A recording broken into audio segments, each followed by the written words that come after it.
Você já pensou na importância que tem a autocontenção no exercício do controle da administração pública? Você já pensou como nossos governos seriam se eles se segurassem um pouco mais nos impulsos de agir? Eu sou o professor Bruno Grego e eu vim aqui falar para vocês sobre autocontenção do controle no judiciário e o ofício da semana passada do ministro Marco Aurélio.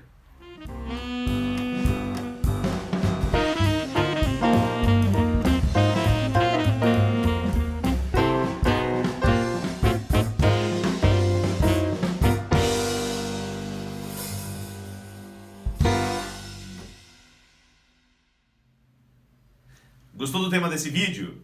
Então, se inscreva aqui no meu canal do YouTube. Eu tenho aulas abertas para vocês durante toda a semana e vídeos exclusivos do YouTube toda segunda e sexta-feira. Queridos, na semana passada, o ministro Marco Aurélio do Supremo Tribunal Federal expediu um ofício com uma conclusão fantástica. O posicionamento dele é impecável. Ele tem um posicionamento de autocontenção.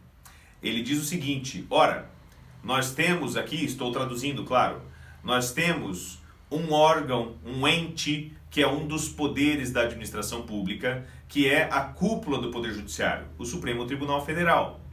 Nós temos o poder de interferir em decisões dos outros poderes, do Poder Executivo e do Poder Legislativo. Agora, esse poder tão grande assim não pode ser exercido por um ministro isolado, mas deveria ser exercido coletivamente, pelo colegiado do tribunal. Portanto, ele sugeriu em ofício que haja uma mudança do regimento interno do STF para que só seja permitida liminar contra ato de outro poder quando houver uma manifestação colegiada do Supremo Tribunal Federal. Tema importantíssimo e a conclusão dele é correta. Concordo plenamente. Isso agora vai para a análise da comissão específica e vamos ver o que muda aí. Mostra a autocontenção do ministro Marco Aurélio, uma visão nesse particular bastante específica sobre o papel e mostra também que nem sempre são devidas liminares imediatas, como foi o caso, por exemplo, da liminar contra a nomeação do Ramagem lá para o cargo de delegado geral, de chefe da Polícia Federal, algo que já foi objeto, inclusive, de outros vídeos nossos aqui. Agora, vejam que nós temos um ponto muito importante, que é o seguinte, gente. Na medida em que nós analisamos os fundamentos apresentados pelo ministro Marco Aurélio, tem uma ou outra coisa aí que a gente precisa revisar. Isso é importante para que nós tenhamos uma visão clara. E eu quero falar para vocês sobre dois fundamentos aqui. O primeiro, lá no começo do ofício, é um ofício de 2 páginas, recomendo a leitura. Lá no começo do ofício, ele diz o seguinte: olha, a administração pública se divide em 3 poderes, o Estado se divide em 3 poderes. O Legislativo gera a normatividade no sentido estrito e no sentido amplo, O Poder Executivo executa, vinculado à legalidade estrita. E o Poder Judiciário julga, gênero, Ou seja, o mais estreito é o que deveria ter mais amplitude de atuação, que é o executivo. Enquanto que o judiciário, que deveria se orientar por uma juridicidade tão somente, e não por julgamentos políticos, acaba tendo uma visão de uma possibilidade ampla de atuação. Isso está incorreto, pessoal. Esse é um entendimento que vem lá dos escritos de Seabra Fagundes, um autor muito importante da administração pública, que dizia o seguinte: administrar é aplicar a lei de ofício.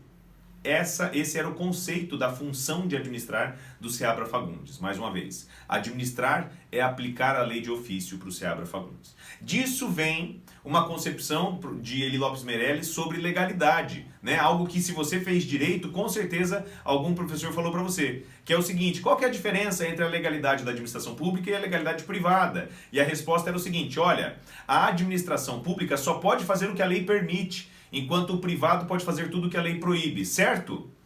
Errado! Pergunte para um autor contemporâneo que esteja atualizado, Vamos ver os ensinamentos aí da professora Odete Medawar. Como é que nós podemos ter uma administração pública presa a uma legalidade estrita? É impossível.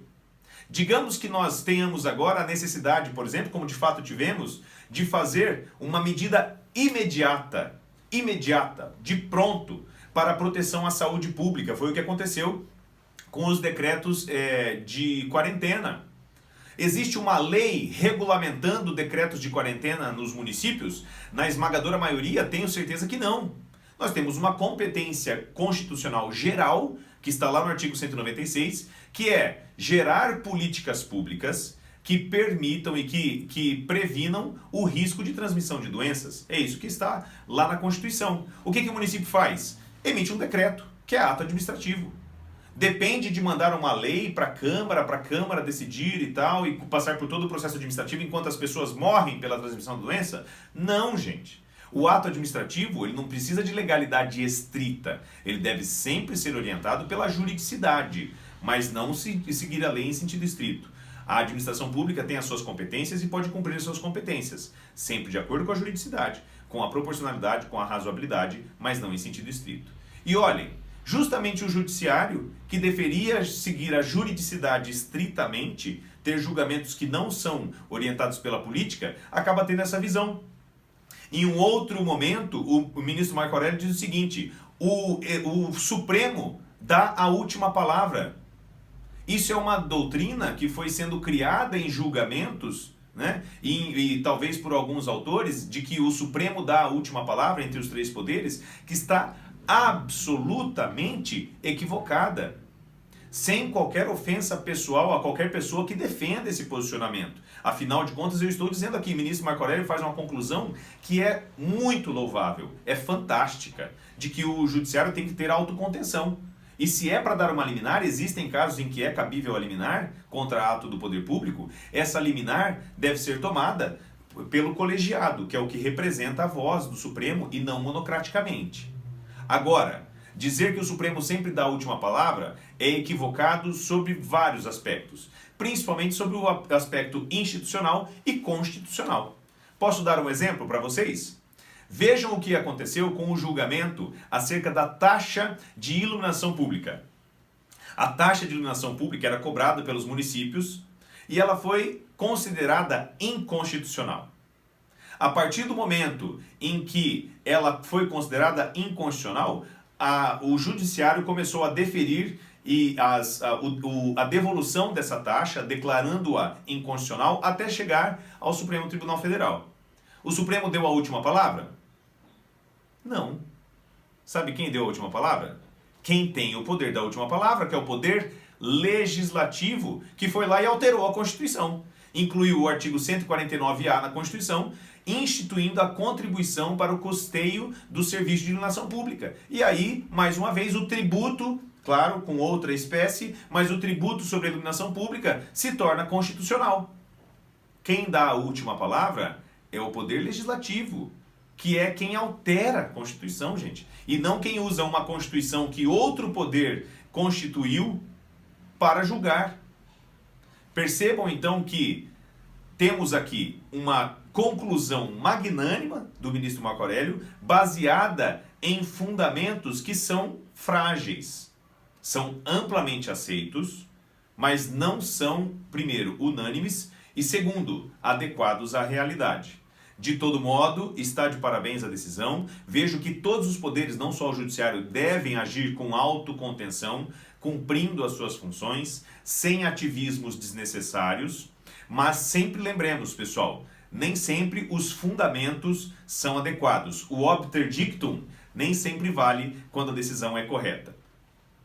Se você gostou do vídeo, se inscreva aqui, deixe seu like, me acompanhe semanalmente com o conteúdo que eu tenho para você. E se você gosta de direito do Estado, administração pública, questões políticas, nós vamos sempre ter alguma coisa para conversar.